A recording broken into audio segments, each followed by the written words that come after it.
Hi எல்லாருக்கும் வணக்கம். நம்ம அழகே அழகு சீரியலில் நம்ம அழகுமதியோட அப்பா ராமமூர்த்தி மாப்பிள்ளை வீட்டு விருந்துக்கு சுரேஷையும் சுரேஷோட ஃபேமிலியவே கூப்பிட்டுட்டு போகிறாரு. தங்கராஜ் இருக்கிற இடத்துல தங்கராஜோட அதிகாரம் தூள் பறக்கும். இந்த அதிகாரத்தை அப்பட்டமாக தரையோட தரையாக ஒடுக்கி நம்ம அழகுமதி அந்த இடத்துல தலை நிமிர்ந்து நிற்கிறாங்க. தங்கராஜோட அதிகாரத்தை நம்ம அழகுமதி எப்படி ஒடுக்குனாங்க தெரிஞ்சுக்கிறதுக்கு முன்னாடி இந்த வீடியோக்கு ஒரு லைக் போட்டுக்கோங்க. ஸோ பார்த்தீங்கன்னா நம்ம அழகுமதி சுரேஷ்கிட்ட போய் எங்கள் அப்பா அம்மா வந்திருக்காங்க, அவங்க வந்தது மரியாதைக்காவது வாங்கன்னு கூட கூப்பிட மாட்டிங்களா அப்படின்னு கேட்க, நான் எதுக்கு உங்கள் அப்பா அம்மாவை கூப்பிடணும், அதான் உள்ளே வந்து பேசிக்கிட்டு தானே இருக்காங்க, இதுக்கு மேலே நான் வேற வந்து வாங்கன்னு கூப்பிடணுமா அப்படின்னு நம்ம மதிக்கிட்ட சுரேஷ் பதில் சொல்ல, ஓஹோ உங்கள் வீட்டுக்கு மாப்பிள்ளை வந்தால் வாசலுக்கே போய் நின்று கூப்பிடுறீங்க, எங்கள் அப்பா அம்மா வந்திருக்காங்க, வந்தவங்கள வாங்கன்னு கூப்பிடக்கூட உங்களுக்கு வாய் வர மாட்டேங்குதுல்ல அப்படின்னு நம்ம மதி கேட்குறாங்க. ஒரு மரியாதையே தெரியாது அவங்களுக்கு அப்படின்னு நம்ம சுரேஷ்கிட்ட மதி கேட்க, காலையிலேருந்து ஓன் கூட வாதாடி எனக்கு வாயெல்லாம் வலிச்சு போச்சு, நாளைக்கு விருந்துக்கு வரணும் அவ்வளோதானே, நான் பர்மிஷன் போட்டு வந்துடுறேன், இப்போ ஆளை விடு நான் தூங்க போகிறேன் அப்படின்னு நம்ம சுரேஷ் சொல்கிறாரு. நாளைக்கு விருந்துக்கு நீங்கள் லீவ் போட்டு வரணும்னு உங்கள் அப்பா சொல்லியிருக்காங்க, நீங்கள் என்னமோ பர்மிஷன் போட்டு தான் வருவேன்னு சொல்கிறீங்க அப்படின்னு நம்ம மதி கேட்க, ஒன்றால் தான் என் வேலை போய் இப்போ திரும்ப ஜாயின் பண்ணியிருக்கேன், அதுக்குள்ளே லீவுன்னு எத்தனை லீவு தான் போடுறது மதி அப்படின்னு சுரேஷ் கேட்க, அதான் உங்கள் அப்பா பர்மிஷன்லாம் போட வேண்டாம் லீவ் போடுன்னு சொல்லிட்டாரே அப்படின்னு நம்ம மதி சொன்ன உடனே, சரி லீவு தானே போடணும் நான் போட்டுறேன் அப்படின்னு சுரேஷ் சொல்லி ஒரு வழியாக விருந்துக்கு வர்றதுக்கு சம்மதிச்சிட்டாரு. அடுத்த நாள் காலையில் நம்ம மலரும் பாக்கியராஜும் மதி வீட்டு விருந்துக்கு போகலாம் அப்படின்னு கிளம்பிக்கிட்டு இருக்கும்போது இந்த ராஜலக்ஷ்மியும் ராகவனும் எங்கே 2 பேரும் கிளம்பிக்கிட்டு இருக்கீங்க, புது மாப்பிள்ளை பொண்ணை விருந்துக்கு கூப்பிட்டாங்க, நீங்கள் எதுக்கு கிளம்புறீங்க அப்படின்னு மலரை போட்டு வாட்டி எடுக்கிறாங்க இந்த ராஜலக்ஷ்மி.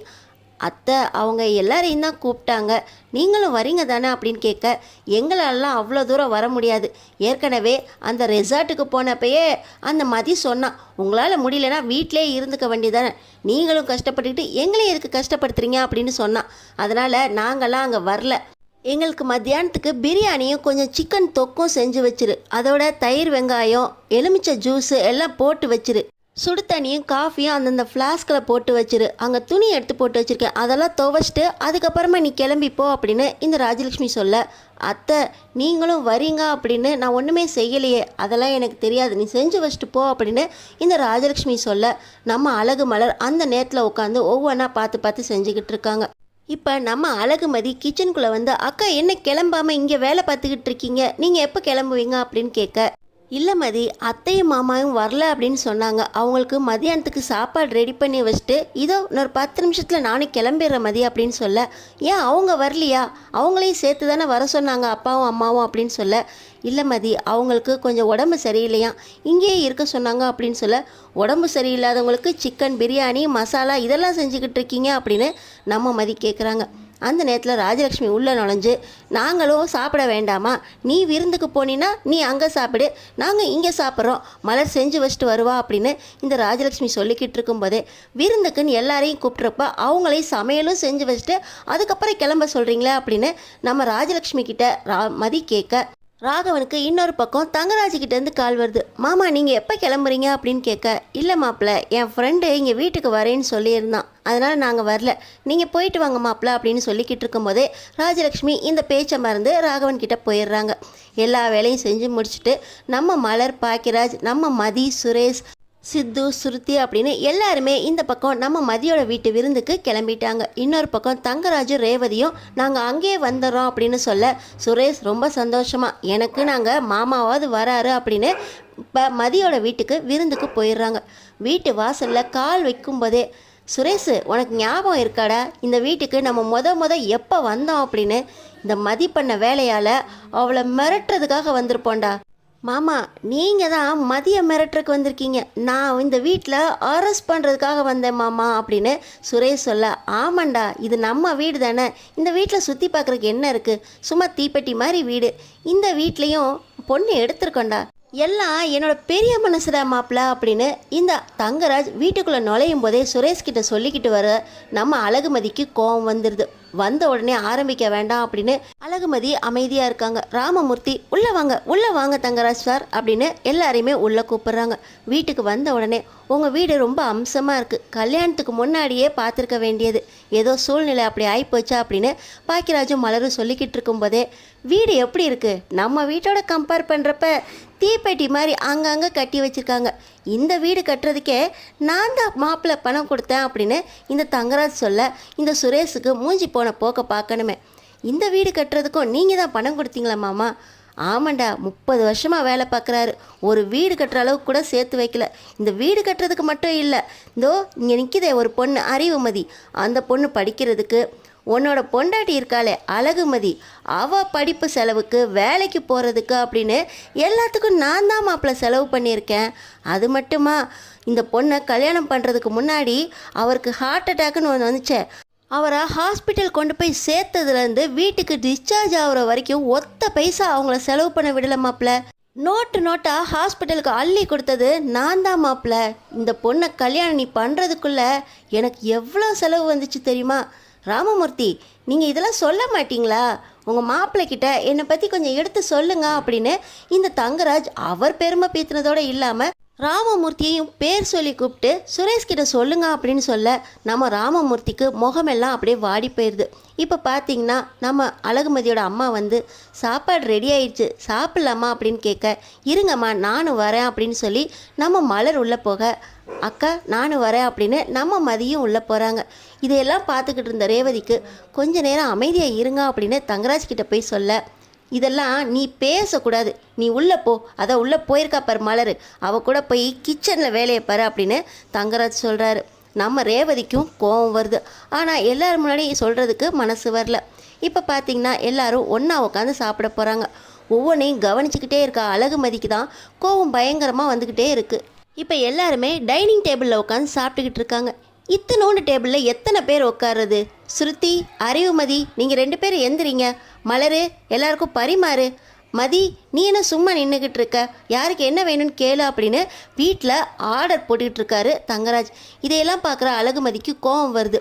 இதை எப்படா வாயை திறந்து எல்லாரும் முன்னாடி சொல்லலாம் அப்படின்னு சொல்லிக்கிட்டு இருக்கும்போது நம்ம மலர் அமைதியாக இருமதி அப்படின்னு நம்ம மதிக்கிட்ட சொல்லி அமைதியாக சொல்கிறாங்க. இப்போ பார்த்தீங்கன்னா இது என்ன சிக்கன், எங்கள் வீட்டில் நாங்கள் செஞ்சுருந்தோமே, நாங்கள் நேராக மாலுக்கு போய் அங்கே வாங்கிட்டு வந்திருந்தோம், ஸ்பெஷல் கட்டில் வாங்கிட்டு இருந்தோம் அப்படின்னு தங்கராஜ் சொல்கிறாரு. இது என்ன ஃபிஷ்ஷுன்னா நாங்கள் எப்போவுமே விரால் மீன் தான் சாப்பிடுவோம். மீன் பிடிக்கிற இடத்துக்கே போய் அங்கேயே போய் தங்கராஜன் பேரை சொன்னால் அவங்க எடுத்து கொடுத்துருவாங்க. அப்போ ஃப்ரெஷ்ஷாக மீன் வாங்குவோம், இது ஒரு மாதிரி ஸ்மெல் வருது அப்படின்னு இந்த தங்கராஜ் சொல்கிறாரு. அது மட்டுமா, நண்டு, இறால் இதையெல்லாம் பார்த்து ஒவ்வொன்றையும் குறை சொல்லிக்கிட்டே இருக்க நம்ம அழகுமதி அந்த இடத்த விட்டு போயிடுறாங்க. பார்த்திங்கன்னா நம்ம அழகுமதியோட அம்மா தான் எல்லாத்தையும் பொறுத்துக்கிட்டு ஒவ்வொருத்தருக்கும் பரிமாறிக்கிட்டு இருக்க நம்ம மலர் மதி பின்னாடியே போய், மதி எல்லோரும் சாப்பிட்டுட்டாங்க, நம்மளும் சாப்பிடலாம் வா அப்படின்னு சொல்ல நம்ம மதிக்கு கோவத்தில் சாப்பாடு கூட இறங்க மாட்டேங்குது. விருந்துக்கு வந்த இடத்துல இவர் எதுக்குக்கு அதிகாரம் பண்ணிக்கிட்டு இருக்காரு அப்படின்னு மலர்கிட்ட சொல்ல, அவரை பற்றி தெரிஞ்சது தானே அப்படின்னு நம்ம மலர் மதிக்கிட்ட சொல்லிடுறாங்க. இப்போ எல்லாருமே விருந்து முடிச்சுட்டு ஐஸ்கிரீம் சாப்பிட்டுட்டு இருக்காங்க. விருந்து ஒன்றும் மாப்பிள்ளை விருந்து மாதிரி ரொம்ப ஸ்பெஷலாலாம் இல்லை. ராமமூர்த்தி, சுரேஷ் உங்கள் வீட்டுக்கு மொத வரான், அவனை ரொம்ப சூப்பராக செஞ்சு அசத்த வேண்டாம், அந்த அளவுக்கு உங்களுக்கு செய்ய தெரியலையே. நம்ம வீட்டு விருந்து மாதிரி ரேவதி எவ்வளோ சூப்பராக செய்வா தெரியுமா? எங்கள் வீட்டுக்குன்னு விருந்துக்குன்னு வந்தால் போதும் ஒவ்வொன்றையும் பார்த்து செய்வோம். ஆமாம், நீ என்ன தனியாக பேசிக்கிட்டே இருக்கா அப்படின்னு அறிவுமதியை பார்த்து இப்போ தங்கராஜ் கேட்க, இல்லை மாமா ஃப்ரெண்டு தான் அப்படின்னு தங்கராஜ்கிட்ட அறிவுமதி சொல்கிறாங்க. ஃப்ரெண்டா? பாய் ஃப்ரெண்டா கேர்ள் ஃப்ரெண்டா? எங்கள் ஃபோனை கொடு அப்படின்னு சொல்ல நம்ம மதி இவரோட அக்கப்போர் பொறுக்க முடியாமல், நீ நில்லு அறிவுமதி, நீ ஃபோனை கொடுக்காதா அப்படின்னு சொல்லி நம்ம அறிவுமதியை பிடிச்சிட்டு தங்கராஜ் பக்கம் வேகமாக கோவத்தோடு போகிறாங்க. நீ என்ன ஆர்டர் போட்டுக்கிட்டு இருக்க, ஃபோனை நான் கேட்டேன், அவள் கொடுக்க போகிறா அப்படின்னு சொல்ல, அதிகாரம் பண்ணுறதுக்கு இது உங்கள் வீடு இல்லை, இது என் வீடு, என் வீட்டில் அவங்கவுங்க இஷ்டப்படி தான் இருப்பாங்க. உங்கள் அதிகாரத்தை உங்கள் வீட்டோட உங்கள் மாமனார் வீட்டோட வச்சுக்கோங்க, இது எங்கள் வீடு அப்படின்னு சொல்ல, என்னது இது உங்கள் வீடா? பாருடா சுரேஷ், காமெடி பண்ணிக்கிட்டு இருக்கா, இது என் வீடு, இது நான் பார்த்து உங்கள் அப்பாவுக்கு போட்ட பிச்சை, உன் கழுத்தில் தாலி தொங்குது, அதுவும் நான் போட்ட பிச்சை, இது என்னமோ உங்கள் வீடு, உன் வீட்டில் அதிகாரத்தை பண்ணிக்கோ அப்படின்னு பேசிக்கிட்டு இருக்கா அப்படின்னு தங்கராஜ் சிரிக்க நம்ம அழகுமதிக்கு கோவம் வந்துடுது. நீங்கள் எந்த சூழ்நிலையில் என்னை சுரேஷுக்கு கல்யாணம் பண்ணி வச்சிங்க, இந்த வீடும் இனிமேல் உங்கள் வீடு தான், நீங்கள் கொடுக்க வேண்டிய பணத்தையும் நீங்கள் கட்டவே வேண்டாம். சுரேஷ் அங்கே கல்யாணம் நின்று போய் தவிச்சுக்கிட்டு இருக்கான்.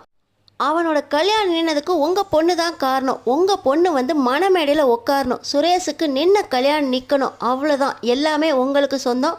இப்போ அழகுமதி சுரேஷ் கல்யாணம் நடக்கணும் அப்படின்னு சொல்லி தானே எங்கள் அப்பாவை மிரட்டி என்ன சுரேஷுக்கு கல்யாணம் பண்ணி வச்சிங்க. அத்தோடு முடிஞ்சிச்சு. இந்த வீடு எங்களுக்கு தான் சொந்தம். கட்ட வேண்டிய பணத்தை நாங்கள் கட்டுறதுக்கு எந்த ஒரு வாய்ப்புமே கிடையாது.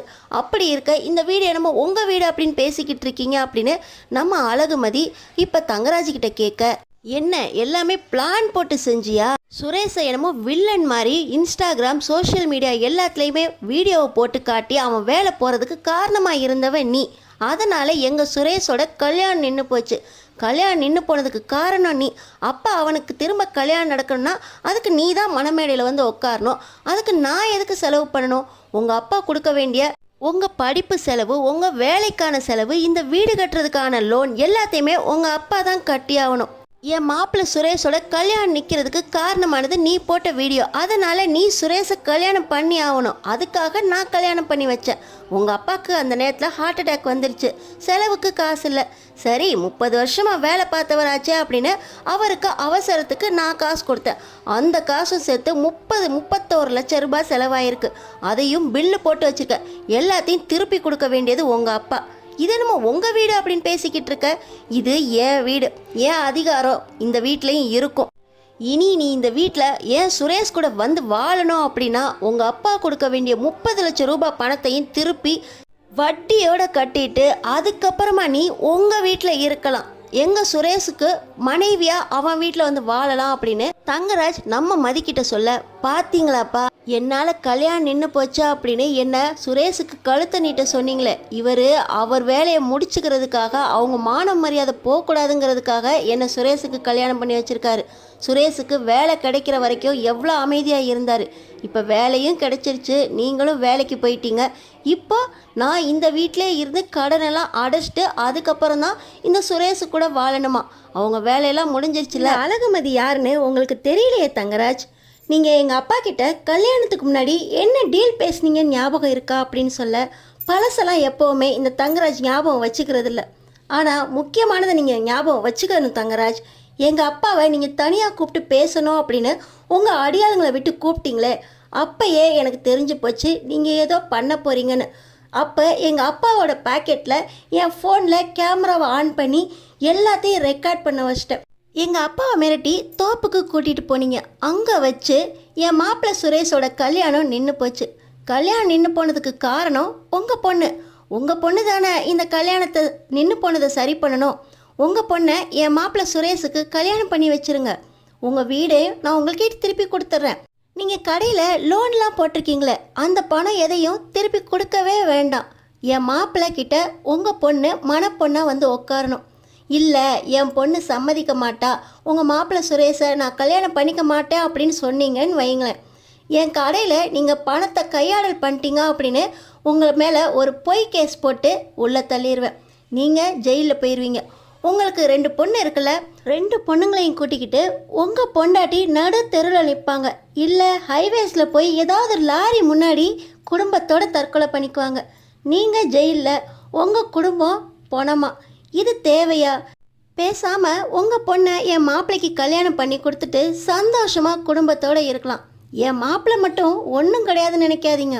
அவன் மேலே மேலே சப் இன்ஸ்பெக்டர், இன்ஸ்பெக்டர் அப்படின்னு ப்ரமோஷன் வாங்கிக்கிட்டே இருப்பான். என் மாப்பிள்ளையை மட்டும் நான் சும்மா விட்டுற மாட்டேன். உங்களுக்கே தெரியும்ல, ஒன்று உங்கள் வீட்டில் நீங்கள் சந்தோஷமாக இருக்கணும்னா உங்கள் பொண்ணை என் மாப்பிள்ளைக்கு கல்யாணம் பண்ணி கொடுக்கணும். இல்லை நீங்கள் ஜெயிலுக்கு போகணும், உங்கள் குடும்பம் நடுத்தருவில் நிற்கணும். என்ன ராமமூர்த்தி முடிவு பண்ணிக்கோங்க அப்படின்னு இந்த தங்கராஜ் பேசுகிற எல்லாமே அப்படியே நம்ம மதியோட ஃபோனில் ரெக்கார்ட் ஆகிருக்கு. எப்படியெல்லாம் எங்கள் அப்பாவை மிரட்டி ஏமாற்றி என்னை கல்யாணம் பண்ணி வச்சுருக்கீங்க அப்படின்னு இந்த ஆதாரம் எல்லாத்தையுமே இதோ விருந்துக்குன்னு கூடியிருக்காங்களே உங்கள் ஃபேமிலி, நம்ம ஃபேமிலி எல்லாரும் முன்னாடியும் காட்டுறதுக்கு எனக்கு தெரியும். எதுக்கு உங்களை தனியாக கூப்பிட்டு காட்டுறேன்? உங்கள் மான மரியாதை போயிடக்கூடாது. நீங்கள் தான் தங்கராஜாச்சே. தங்கராஜ் இப்படிலாம் செய்வாரா அப்படின்னு எல்லாரும் யோசிக்கிற மாதிரி நிலைமை வேணுமா? இல்லை எங்கள் அப்பா கிட்ட மன்னிப்பு கேட்டுட்டு எங்கள் அப்பா அம்மா மனசு சந்தோஷப்படுற மாதிரி செம்ம விருந்து வச்சிங்க அப்படின்னு எல்லாரும் முன்னாடியும் பாராட்டுறீங்களா அப்படின்னு நம்ம அழகுமதி தங்கராஜ்கிட்ட பேசிக்கிட்டு இருக்கும்போதே இப்போ சுரேஷ் வந்துடுறாரு. என்ன மாமா இவகிட்டலாம் பேசிக்கிட்டு இருக்கு, இவளெல்லாம் வீட்டை விட்டு விரட்டி விடுங்க மாமா அப்படின்னு சுரேஷ் சொல்ல, இல்லை சுரேஷு, நீ அழகுமதியை பற்றி தப்பாக புரிஞ்சிருக்க. அழகுமதி ரொம்ப நல்ல பொண்ணு. அவங்க எவ்வளோ மரியாதையா உனக்கு மட்டும் இல்லாமல் குடும்பத்தையே கூப்பிட்டு விருந்து வச்சுருக்காங்க. அவங்கள நம்ம மரியாதை குறைவாக பேசக்கூடாதுல்ல, வா மாப்ள அப்படின்னு சொல்லி இப்போ ராமமூர்த்தி முன்னாடி, ராமமூர்த்தி உங்கள் விருந்து ரொம்ப நல்லா இருந்துச்சு, எல்லாரையும் கௌரவமாக சந்தோஷமாக விருந்து வச்சு நல்ல மரியாதையாக அமைச்சிருக்கீங்க, நாங்கள் வரோம் ராமமூர்த்தி அப்படின்னு இப்போ தங்கராஜ் ரொம்ப குலைவாக ராமமூர்த்தி கிட்ட பேச ராமமூர்த்திக்கு ஒன்றுமே புரியல. ஆனால் நம்ம அழகுமதி, அப்பா இப்படி தான் அவர் நடந்துக்கணும், ஆனால் கொஞ்சம் தப்பாக பேசிட்டாரு, இப்போ நாங்கள் கிளம்புறோம்ப்பா, உங்கள் மாப்பிள்ளைக்கு ஏதோ வேலை இருக்கான் அப்படின்னு சொல்லி நம்ம அழகுமதி சொல்ல, நீ போயிட்டு வாமா, நீ அங்கே சந்தோஷமா இருமா அப்படின்னு ராமமூர்த்தி அனுப்புகிறாரு. நம்ம மதிக்கிட்ட இந்த தங்கராஜ் குலைவாக பேசுகிறது யாருக்கெல்லாம் பிடிச்சிருக்கோ நம்ம சேனலுக்கு சப்ஸ்கிரைப் பண்ணி தொடர்ந்து பாருங்கள்.